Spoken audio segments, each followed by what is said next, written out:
Hello, and welcome to this week's episode of Triumph Beyond Trauma.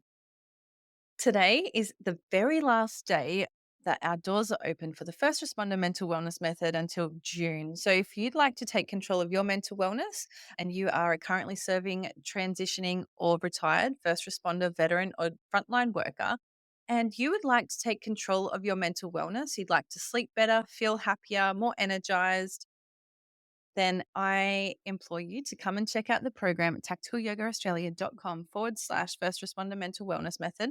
Doors are open till 8 p.m. tonight, Tuesday, the 19th of March, 2024. And like I said, doors won't be open again until June this year. And that just allows me time with the people that have enrolled with the program. So I would love for you to take this opportunity, come check it out. And I would love to welcome you in to the program today. Now, today we have Alana Singleton on the show. Alana began her New South Wales policing career as a fresh faced 20-year-old probationary constable in Bankstown Local Area Command in 2001. It was here, in amongst the emerging gangland family wars, that Alana developed a passion for investigations, which continued for most of her career, serving more than 13 years as a detective across State Crime Command. In 2015, Alana took a promotion to the rank of sergeant and returned to general duties within Sydney's southern suburbs.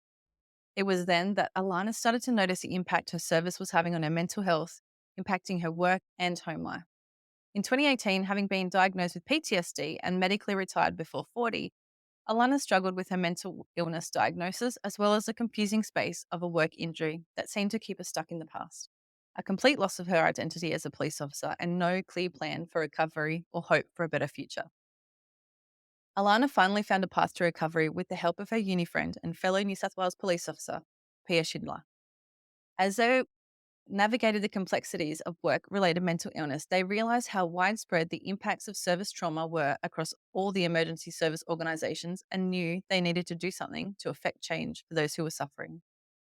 As a result, they created the charity Emergency to ensure that no one was lost, alone, confused, or ashamed, and that everyone impacted by service trauma and mental illness had a path to recovery. A supportive, free, and independent peer, lived, and living experience led network to encourage recovery, rehabilitation, and optimism for all New South Wales and ACT emergency services workers to emerge and see a better future. Let's get into it. Welcome to Triumph Beyond Trauma, the podcast that explores journeys of resilience and hope. I'm Rosie Skene, a yoga and breathwork teacher and founder of Tactical Yoga Australia. As a former soldier's wife, mum to 3 beautiful kids, and a medically retired New South Wales police officer with PTSD, I understand the challenges of navigating mental health in the first responder and veteran community.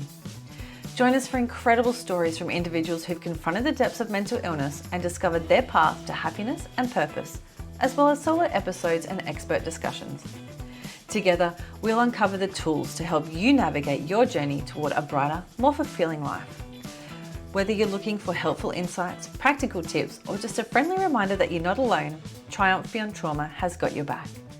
You matter, and your journey to a happier, more meaningful life starts right here. Hi, Alana. Thank you so much for joining me today. Thanks so much for having me, Rosie. So I thought we'd just get straight into it. And I was wondering what led you to join the New South Wales Police Force.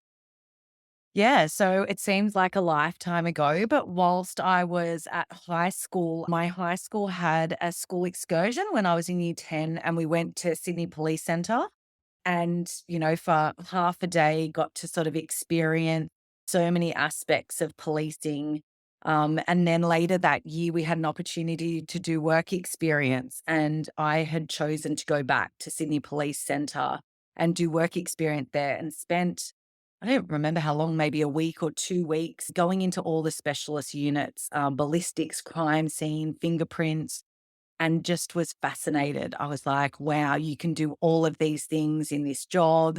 And it's so interesting, I think, through a 16-year-old eyes, going down into the firing range and seeing a gun fired. And there was just so many parts that other 16-year-olds didn't get to experience. And I think that started my sort of fascination with policing. I didn't know anyone that was a police officer.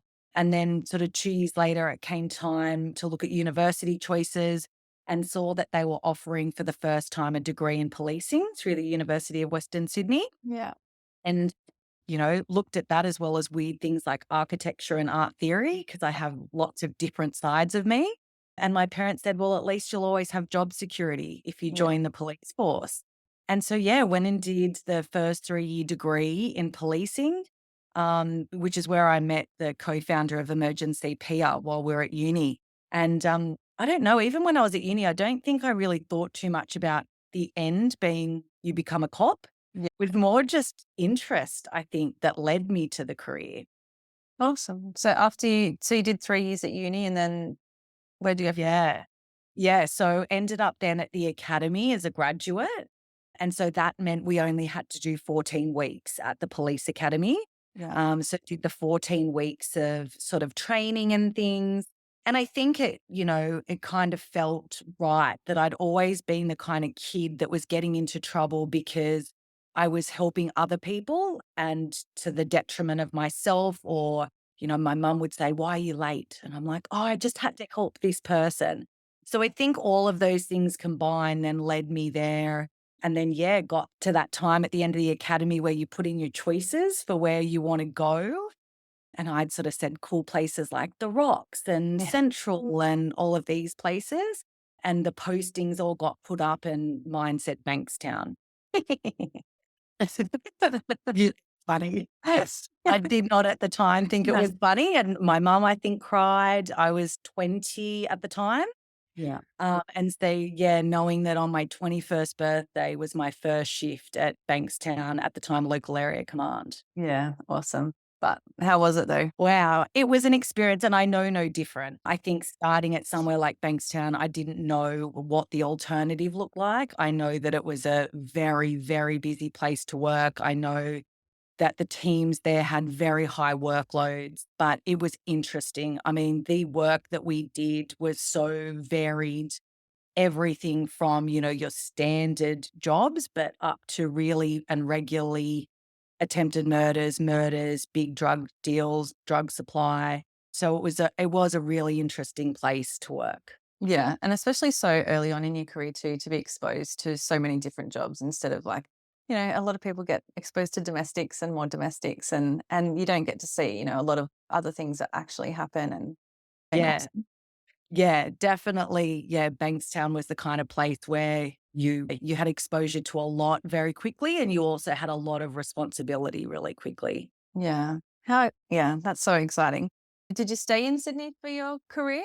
Or Yeah, I yeah? did. I'm a true through and through city cop, and, probably had a bit of a different experience that I was only in general duties for about 13 months. As a part of our first year, we sort of did rotations to a lot of the different units within the police station. You went to highway patrol and did some work with them for a couple of weeks, and then you would go to the detectives for a few weeks.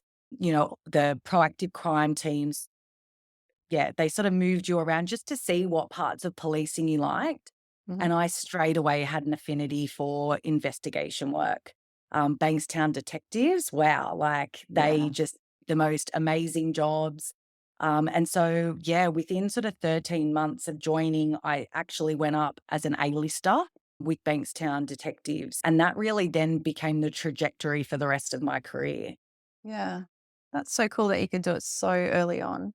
They had the staff obviously to cover GDs back in those days that you could do that. Yes. Yes, yeah, and I think just the workload in that sort of more serious crime was so high in that area. That was the early 2000s, so it was really at the catalyst of all of the gangland issues around that area for Middle Eastern crime. So we'd had quite a number of murders within the area, so it sort of pushed the need to have people within their office.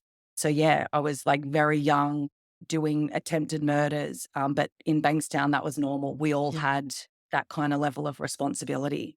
Yeah. Wow. And did you stay in Bankstown? No, again, I think just the very quick trajectory in around 2003, there was a murder of a guy at a petrol station that we were involved in, and State Crime then became involved in that job.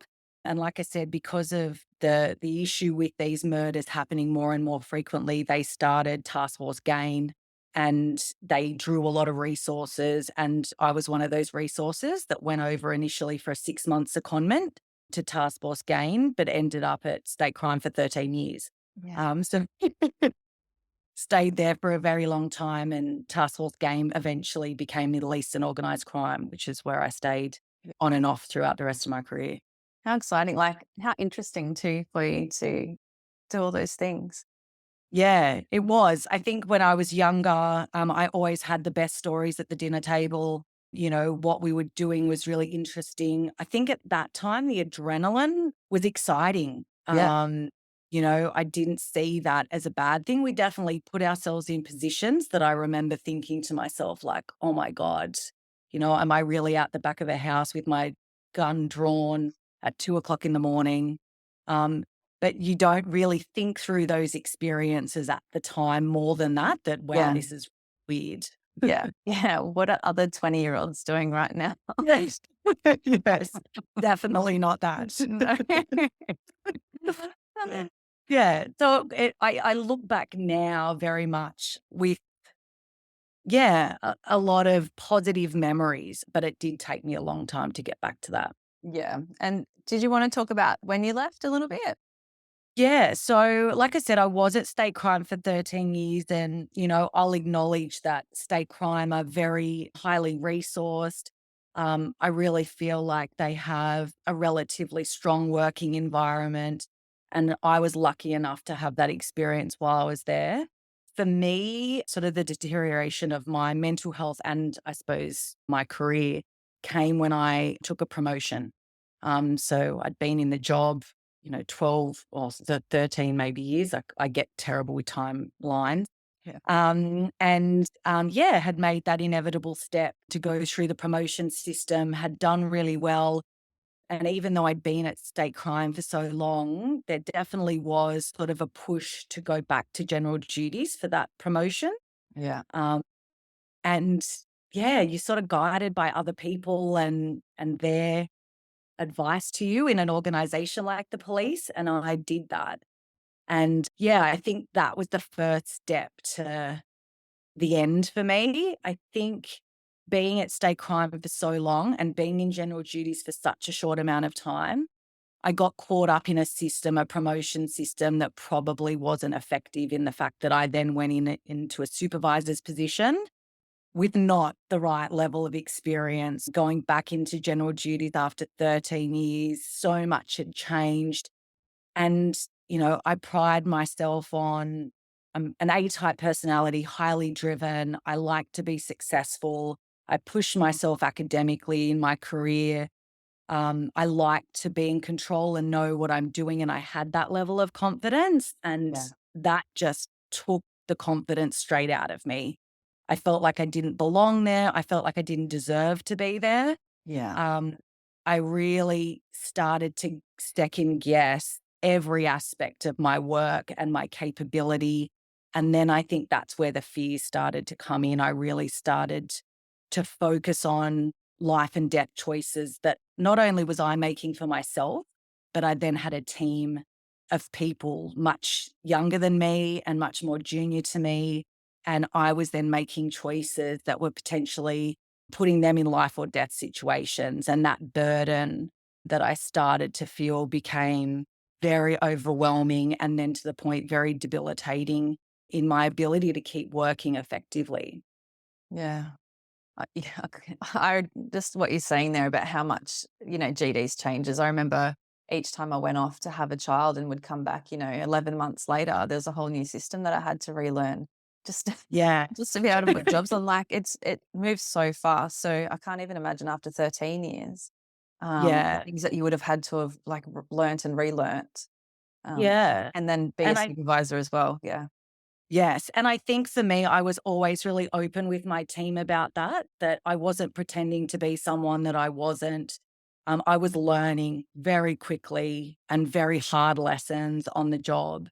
And I was open to that. I feel like I went through a stage where I was sort of angry and frustrated that I felt like I'd been thrown into this position that everyone told me would be okay.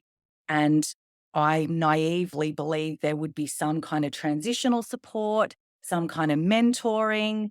And unfortunately, there's just not the resources to be able to provide that. So it really was just being thrown into the deep end and feeling, yeah, really overwhelmed by that sense of burden.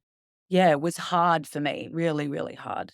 Yeah, that would be difficult. I just can't even imagine. And yeah, knowing the support that probably wasn't available to you, just Yeah, add an extra layer, right? Like, yeah, mm, yeah, and it was. I think I pushed through. For me, I was, like, so determined, like, I'm gonna be the best sergeant I can be, and I loved, like, mentoring the younger staff and really spending time with them, and yeah, there are a lot of different cultural aspects, I think, of general duties compared to state crime.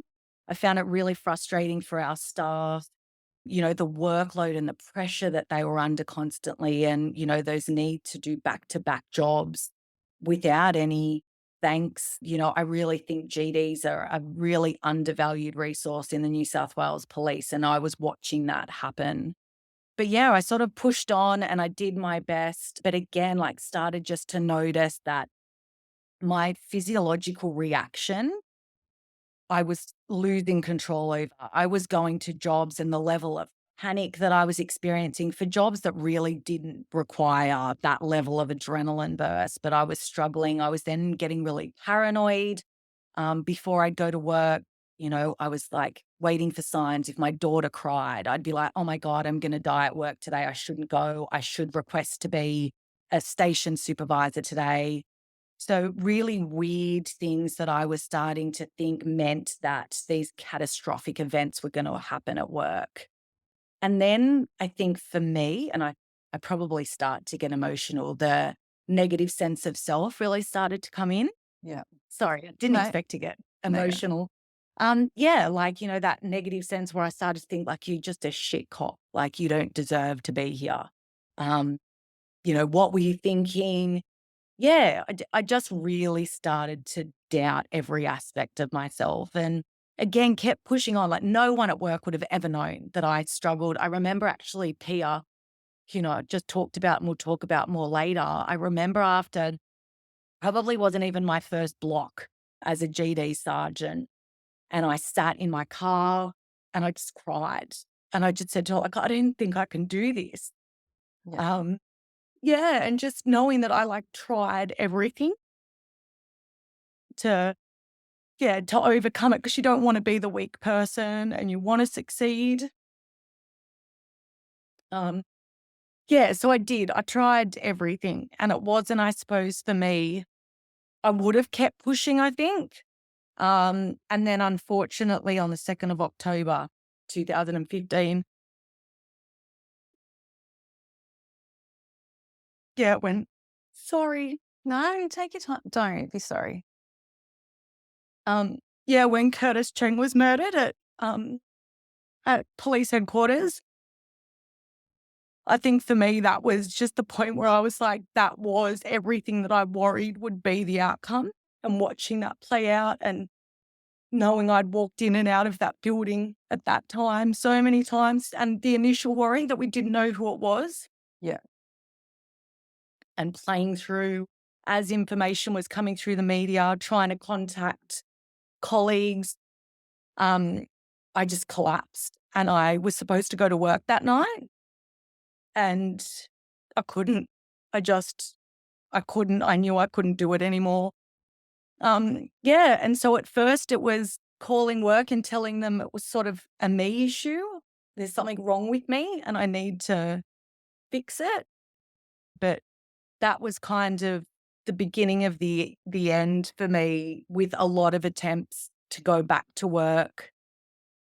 I think I took a little bit of time off, but again, like identity, financial, you know, yeah, things that I was worried about. Um, I'm a worker, I'm driven, I want to achieve. So I was pushing to get back into the workplace, but I knew I couldn't go back into that environment that had seen my deterioration. So I got so desperate after a few attempts that just wouldn't work with the organization. I actually relinquished my sergeant's position. I gave it up in the hope that I could just go back. You think that that will work? Yeah. Um, and I just thought maybe if I go back to state crime, I had an amazing commander at the time, Peter McElwain, who said, we will take you back, come back. And I did. I relinquished my position. I went back there, but I was not the same person. I remember people saying to me, like, what's wrong? Like, you are not yourself anymore. I was broken. Yeah, like I think so much damage had come into me that it was going to take a lot for me to get back. And again, I thought that state crime would be a safe place again. But again, I knew too much about a lot of the things that happen in the risk assessment side of that organization that I didn't feel safe there anymore either. And then took the next big step again with the amazing support of Peter McElwain. I asked for a year leave without pay. And I just thought, I need out. I need out of this space to be safe again. And I was lucky enough to straight away get a job with the University of New South Wales as a student integrity advisor. And wow, like that was amazing. Talk about a low risk environment that protects risks beyond anything else. Yeah. Uh, they were amazing. I didn't ever disclose that I'd sort of been having these struggles, and they knew I'd been a cop, or I was still a cop at the time. But I just said, I'd achieved a lot and I wanted to just try something new. I didn't sort of disclose my mental health concerns. And then, yeah, had an awesome first 6 months. I was like, oh, okay, this is great. My mental health lifted. I was doing really well, but within 6 months, it all just came crashing down. I was being re-triggered by things. I was having panic attacks. Yeah, the attempts to push away all of my experiences and my desperate desire to keep working, my capacity and my desire were no longer aligning. So, yeah, I ended up having to leave there. And that also then started the trajectory to medical retirement because I just knew that if I couldn't even do that job, there was no way I was able to go back to the police. Yeah.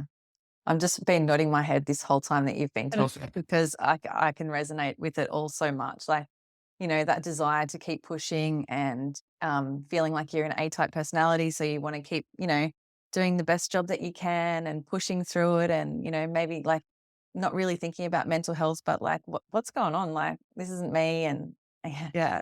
the desire to keep on pushing is, yeah, it's real. So, Yeah. yeah. Yeah. So you didn't go back after that? No, I didn't go back into the workplace. They started, I think at that point, I just knew that I had no capacity at all and that there was no chance, there was nothing that they could suggest anymore within that work environment where I wasn't going to be triggered or deteriorate. So yeah, I was medically retired then. That ended up being in 2018. I was medically retired from the police. And it's weird because, well, I thought it was weird until recently that it was like out of the workplace. I thought that's where my triggers and my symptoms would decrease, but really found then while I was at home, I was getting worse and worse. And it was speaking to Professor Zach Steele, who explained that PTSD thrives in the work environment. It has an outlet, it has an escape where it's actually useful. Yeah. But then when you're just in this bubble of home and it's quiet and there's nothing else around, your PTSD has no escape other than just to manifest itself. It has no outlet. And so everything then and starting to engage in treatment and therapy, which for me was unfortunately 2 years after diagnosis, the first time I started to understand service trauma.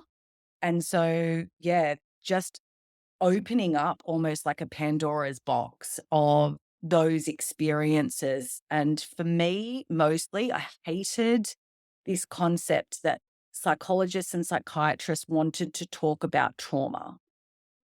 Tell me about your trauma.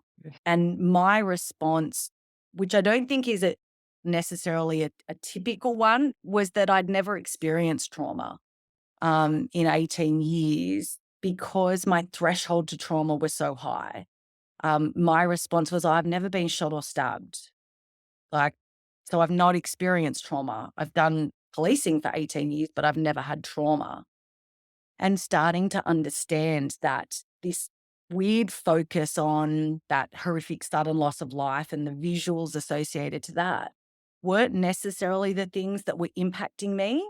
And the constant push on that that's what trauma looked like added to my guilt and shame because Yeah. no one was acknowledging the fact that actually it's the fact that I can't turn this fight flight response off and on. It just happens to me and it's debilitating and I see threat everywhere and I catastrophize and I think about death and I see death in every outcome. And they were to me the parts of PTSD that I needed to share and I needed to talk about, but they just wanted to talk about, Like you know, specifics? yeah, of Yeah. what they define as trauma. And for me, trauma in emergency services is so much bigger than that. It's so much broader.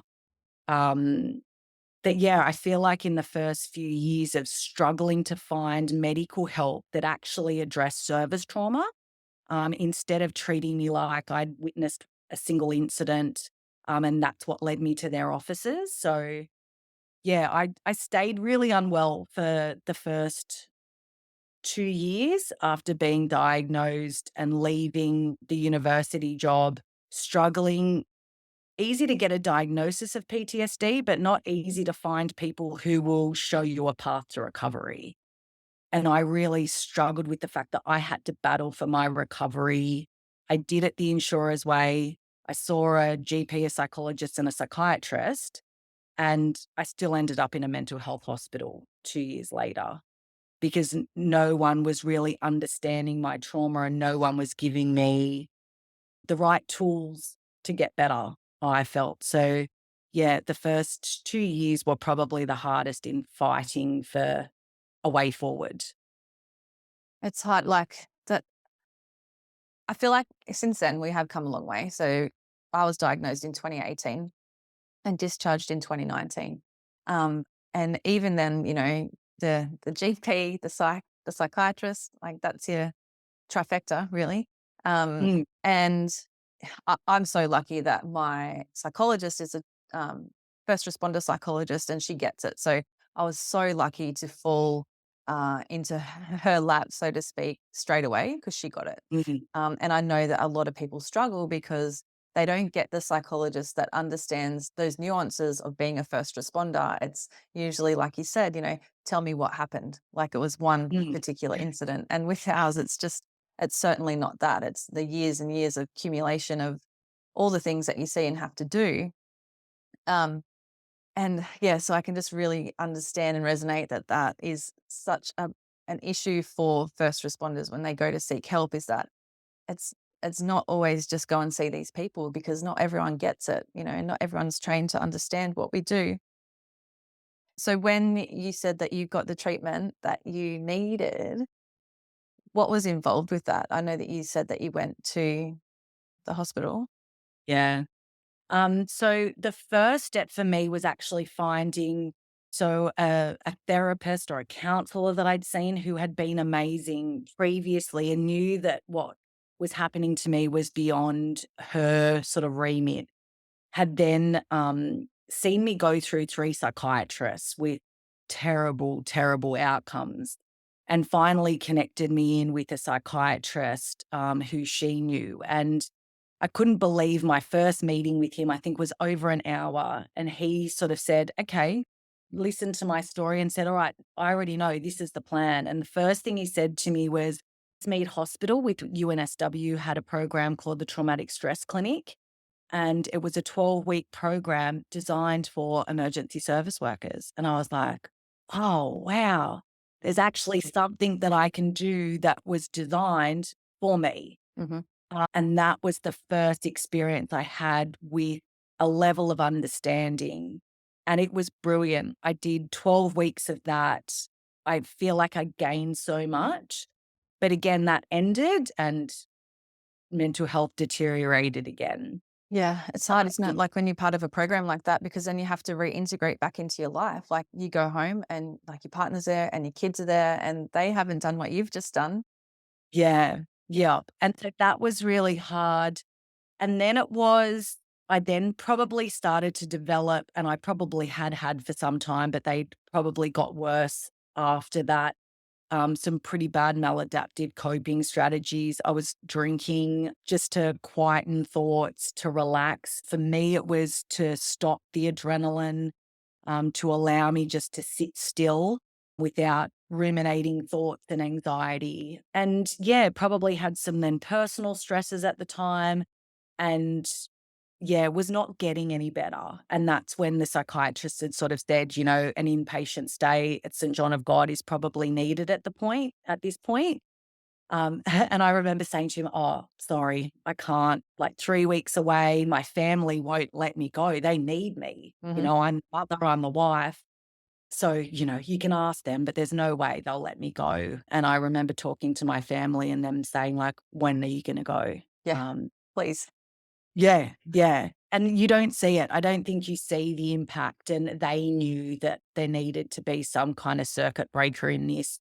And so I went to hospital. And again, another really pivotal moment for me. I mean, I was so resistant. Like I said, I tried to come up with that excuse. And then it was, "Oh, if I share a room, there's no way I'm going." And they're like, "It's a shared room." And I'm like, "Well, then I want to pick what bed." No, you just get allocated what's there, like me trying to control Just everything. controlling everything. Yeah. Where are all the risks? Where are the threats? Anyway, nothing worked and I ended up there. And I always say the hardest thing you'll ever do is walk into a mental health hospital like that. The second hardest thing is walking out. Yeah. It was the first time being in that hospital, again, surrounded by people who got it. I didn't have to explain it. I felt like they all understood. They were supportive. There was no judgment.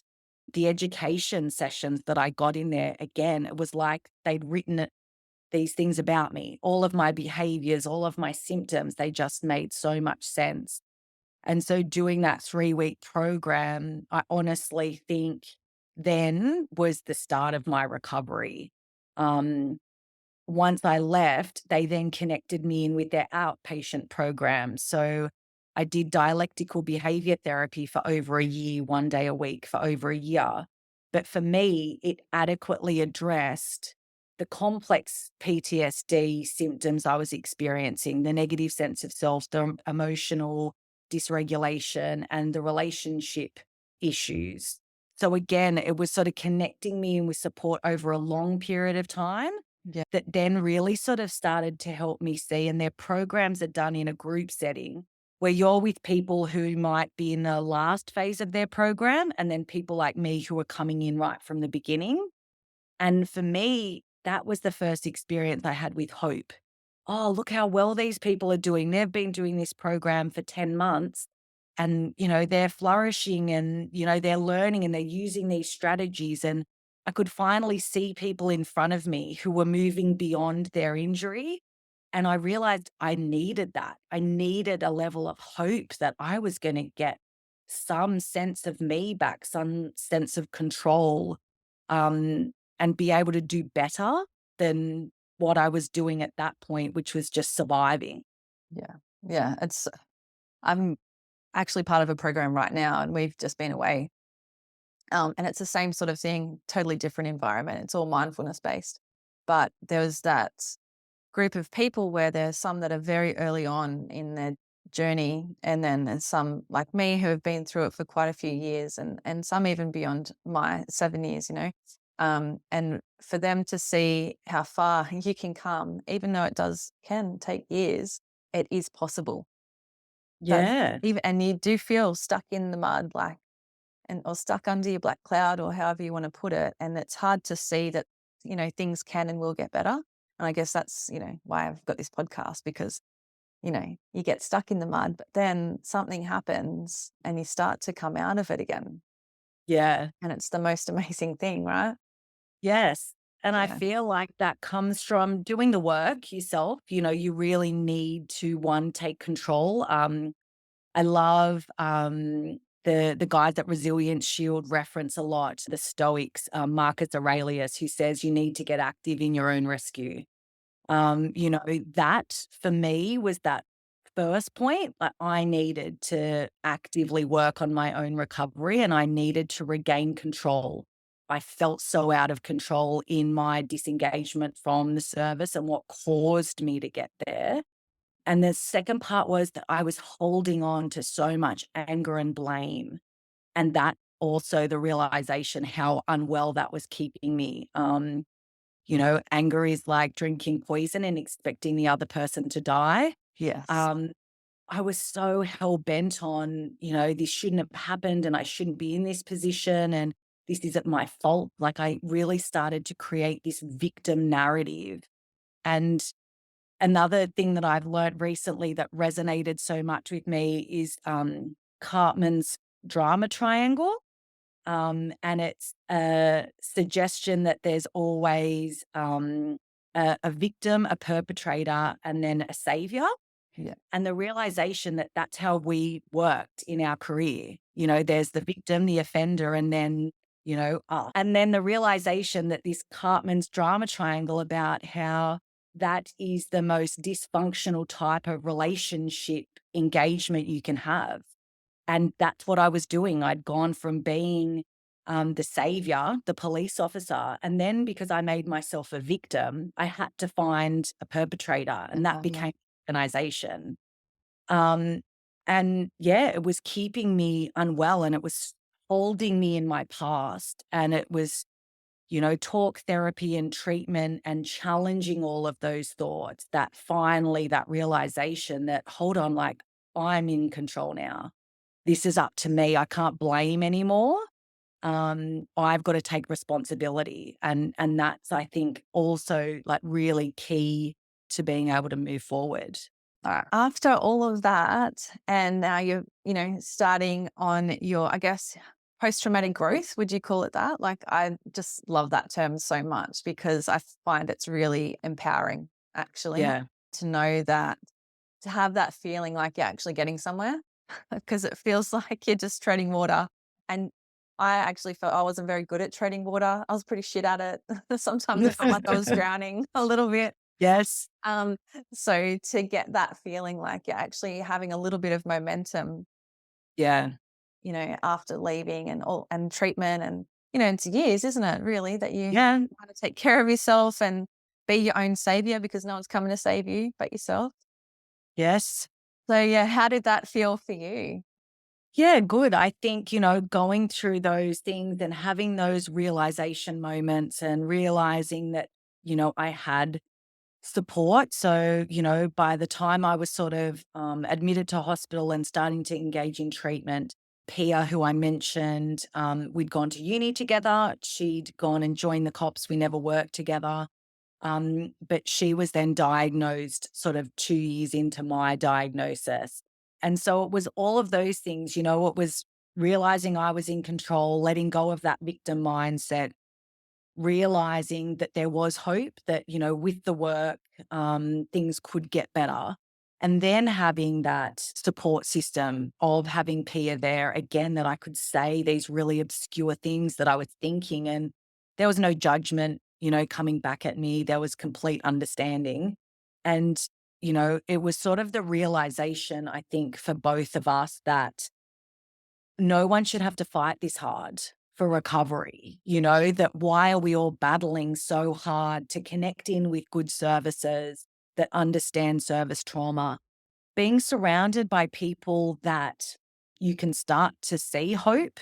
And, we know that a part of this injury, and I explained that I went through it myself in that anger and embitterment side of, why me and this isn't fair and things should change.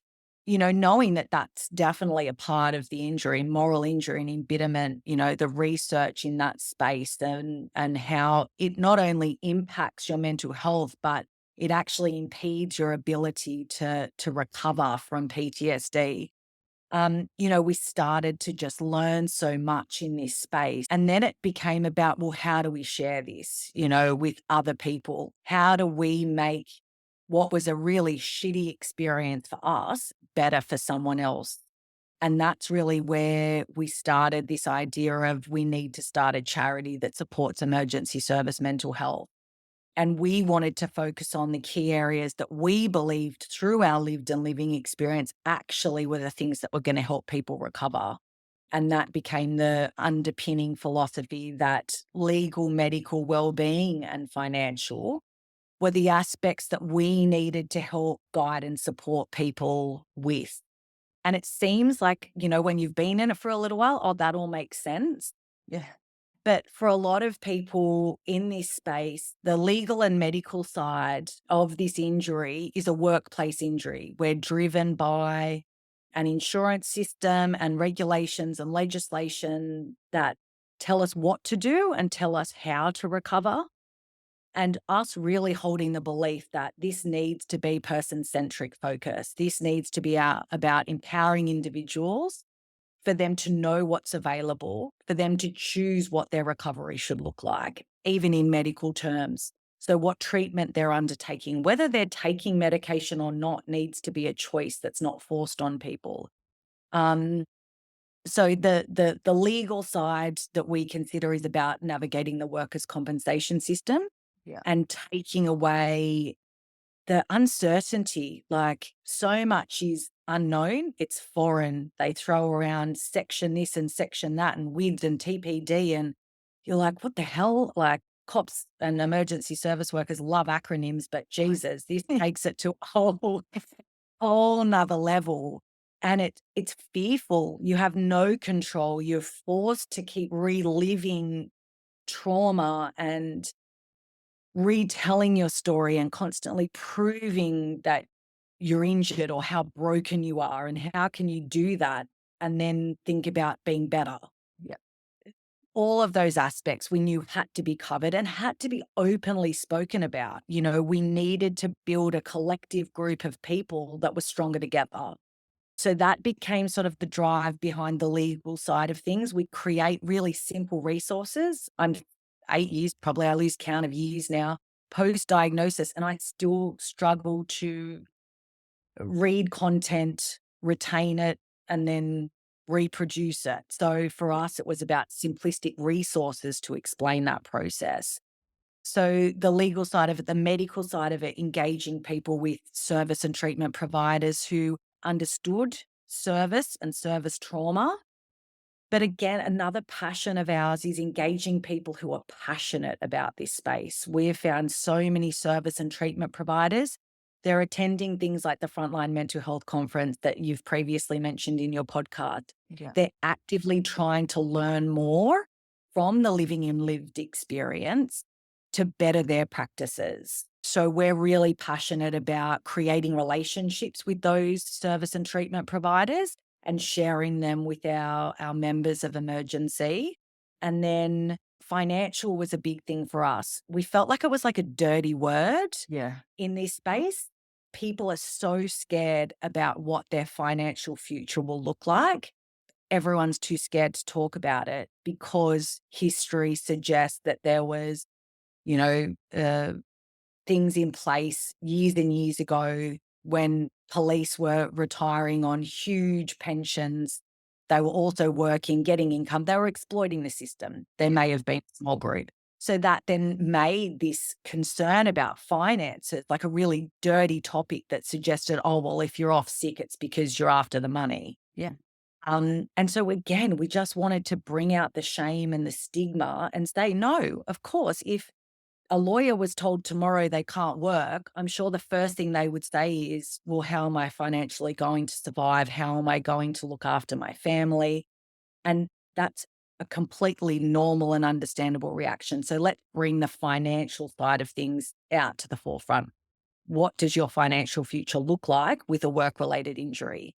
And then the well-being side of it for us, I believe that recovery also has two aspects finding your purpose and your passion again.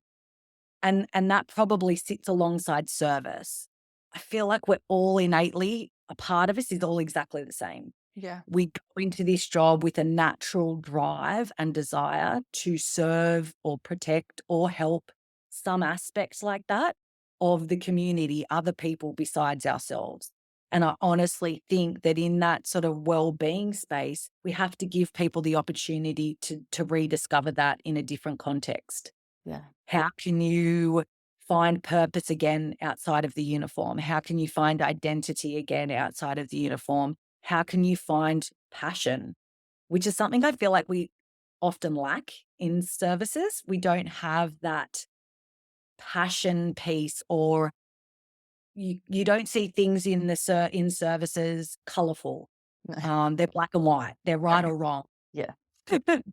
And we want people to rediscover that the world is so much bigger and more nuanced. And yeah, it I think for us, it's finding and encouraging people to reflect, and having an opportunity to say, instead of having a narrative like my career's ended, it can be, wow, I've got an opportunity to really think about who I am, who I want to be, and I've got a chance to start again. Like, line in the sand, I can be anything now, and figuring out what brings you joy, where your priorities are. I think that shifts a lot.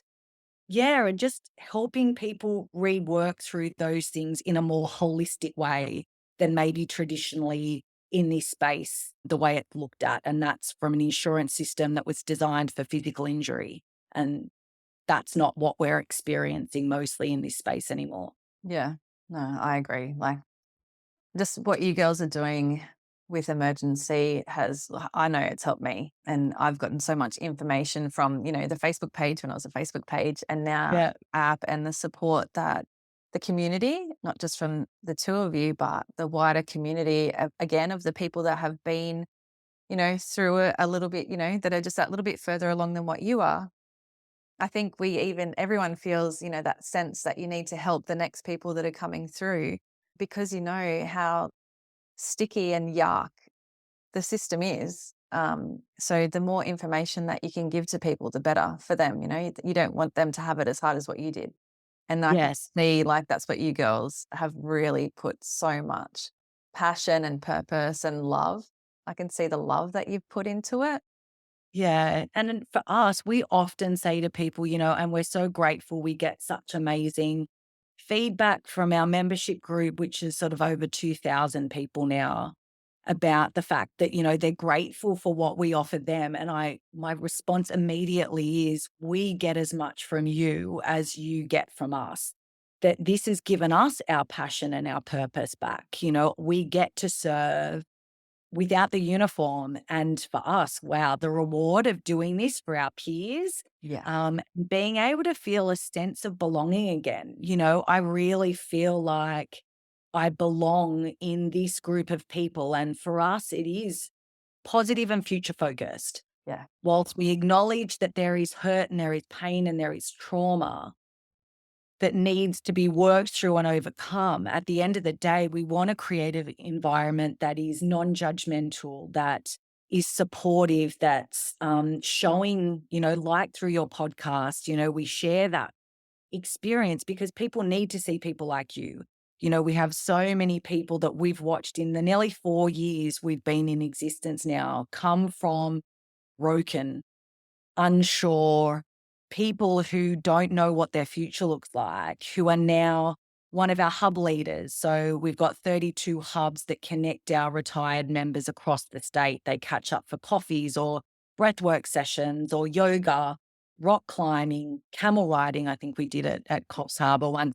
They're doing all of these things, but they are led by lived and living experience, people who have come through, and again, that's their opportunity to give back and to find some level of purpose or routine again.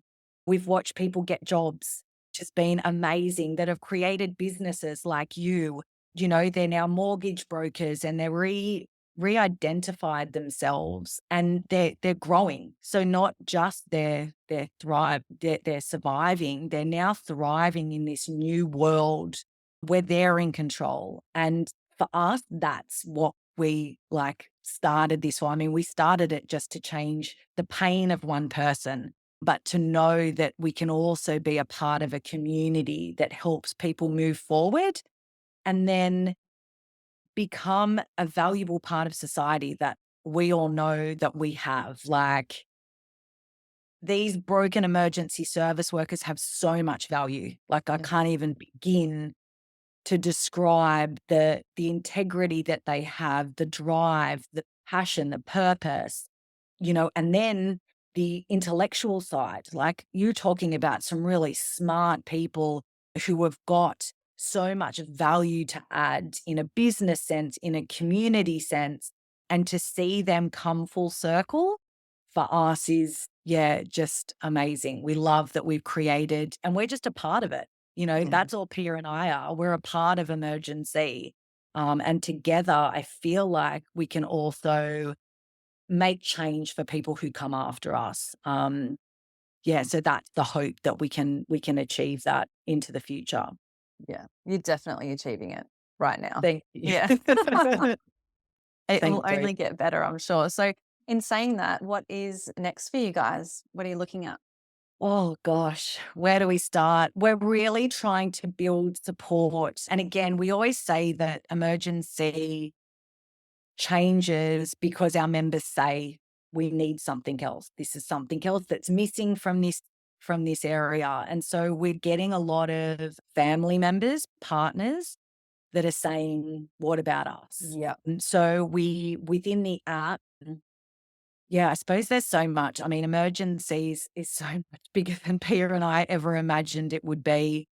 So the space for families at the moment, we're really trying to firstly educate partners and families around like what is service trauma, but then also giving them a space for themselves where they can bitch and moan and whinge and complain, and they get support just for them, just as the partner saying, I need someone to see me. So we're working with a few partners at the moment to develop that more to ensure that there's adequate support and services for the family of emergency service workers, but again, driven by their lived and living experience. I don't have that as a partner.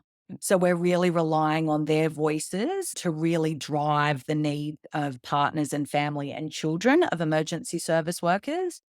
And then for us, that app component is a really big part of what we're trying to create, which is a holistic community. So us as the emergency service workers are in there who are injured or transitioning out or retired from service. Then we have the component where their family and partners can engage in the app with different resources and different support, and they don't interact within the app. They're completely Yeah. separate components. Amazing. The third component is for emergency service workers who are still serving. So we're providing them proactive resources to help manage, understand their exposure to trauma, understand the nuances that they face as emergency service workers, the pressure that they face, the resource constraints, the staffing issues. How do we help them acknowledge that, but then give them culturally appropriate strategies to manage it? So within the app, there's resources, but we also provide education sessions for a lived and living experience perspective. That's been conducted with probably 1,300 New South Wales police. And next week, we'll finish 8 weeks with the ACT police. So we're really prioritizing engaging with people before they're broken. We don't want people to seek help in crisis. We want them to manage from the day they join and have that understanding so they potentially never break or they Yeah. never go to crisis because it's just a maintenance thing. Yeah. Uh, and that's what we hope in the serving space. And then the final space for us, which I think, isn't given enough credit to the value that it holds, but we also have a space for service and treatment providers who work with emergency service workers.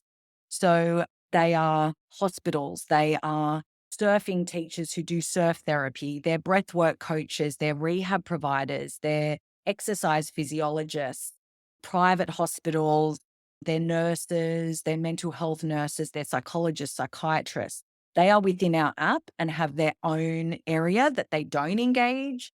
So they can create a community and a network of providers that they know what else is available. Yeah. That instead of saying as a psychologist, oh, I do cognitive behavior therapy and that's your treatment full stop, that psychologist is in our app. They see what else is available and they say, oh, while we're doing cognitive therapy, have you thought about going and doing that breathwork session that's being run down at your local surf club by a trauma informed, culturally aware service provider?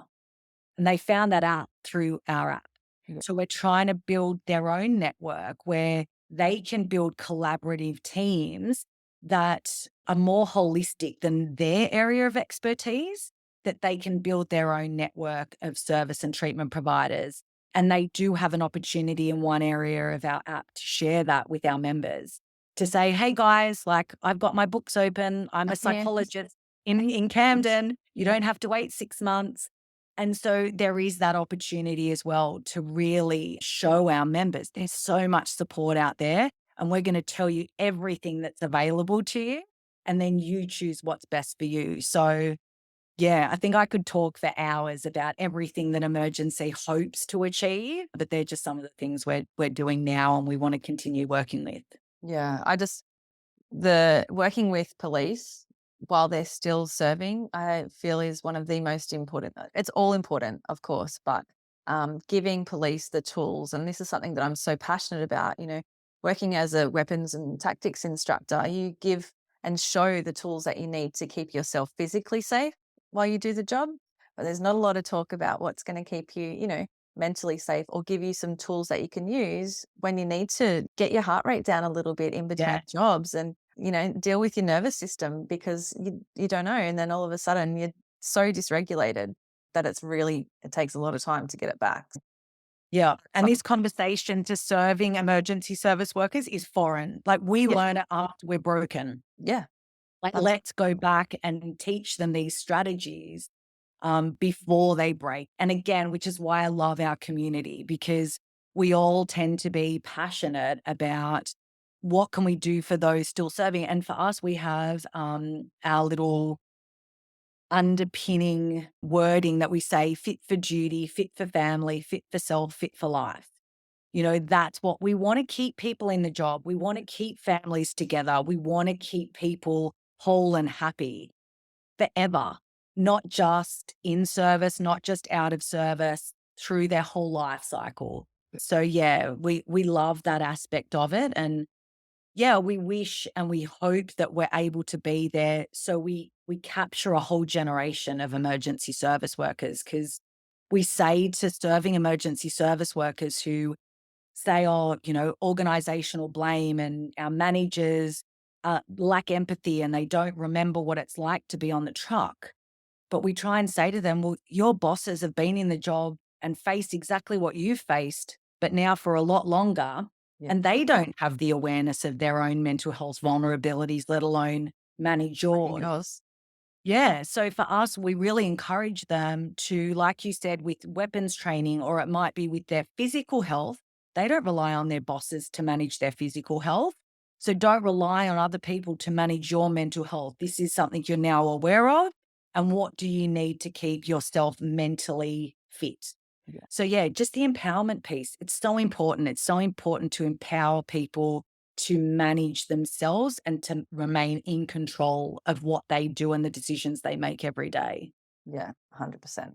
Yeah, you are your own savior. You have to look Yes. after yourself. Yeah, Yes. yeah, Yeah. Yeah. And we hope that has benefit for people in their whole experience, whether they're still serving, whether they're going through the hardest time of their life in treatment and understanding their injury, or whether they're ready to move forward. You have to be in control in every aspect. 100%. So the app is available Google Play and Apple Store, Yes. App Yep. Store. Yeah. Yes. Yeah, Yes. I should know because I've just been doing all the updates. Yes. Emerge, the and symbol, Emerge and See Connect. If you search that in any of those app stores, you'll find the app. We do ask a number of questions after download, but that's just to ensure that the people who are engaging in the app are appropriately put within the app, because just downloading it, you don't actually get internal access to the app. So we do go through a few scrutiny and security things. And then our website, emerge and A&D, emergeandsd.org.au, and all of our contact details, email, telephone numbers, they're all Pia and I answering those. We will always be that first point of contact. So you know that this is us on the other side and you're not just getting a random, person answering your call. Awesome. So, what specific groups is the app for? Like, obviously, police and fireys. Yeah, so probably thank you for raising that, because That's okay. something that we wanted to make sure is that all what we consider emergency service workers are represented. When we're in hospital, there were so many government organizations that were workers that were in there who weren't represented in any level of support. So we go beyond the traditional triple O emergency services. So typically police, fire, ambulance. We also support RFS and SES, both serving paid and volunteer.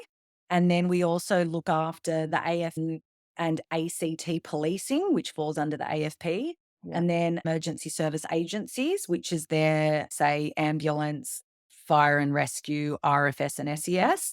And then two areas that we also felt were forgotten were corrective services under Department of Community and Justice, Yeah. and surf lifesaving, which some people kind of balk at, like surf lifesavers. But when you actually consider what they do and the trauma that they're exposed to, and, a number of other issues, they also are equally deserved of a level of support in this space. So, yeah, we go beyond what people think of emergency services. And another really important piece for us is that there is no time frame.